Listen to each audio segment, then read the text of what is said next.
আজ যে সমস্ত চ্যানেলগুলো আছে তারা যেহেতু মমতা ব্যানার্জি এবং তার নির্দেশে চিটফান্ড কর্ণধারদের পয়সায় পরিচালিত হয় না, তাই তাদের মমতা ব্যানার্জিকে খুশি করার মতন খবর দেখানোর কোনো বাধ্যবাধকতা নেই। তাই তৃণমূলের হয়ে প্রচার মাধ্যম এই মুহূর্তে খুব দরকার।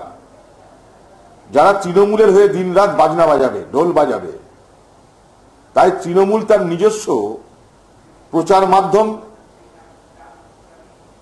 নিজেদের দখলে রেখে এই সরকারের সাফল্য প্রচারের জন্য এই মাধ্যমগুলোকে হাতিয়ার করতে চাইছে।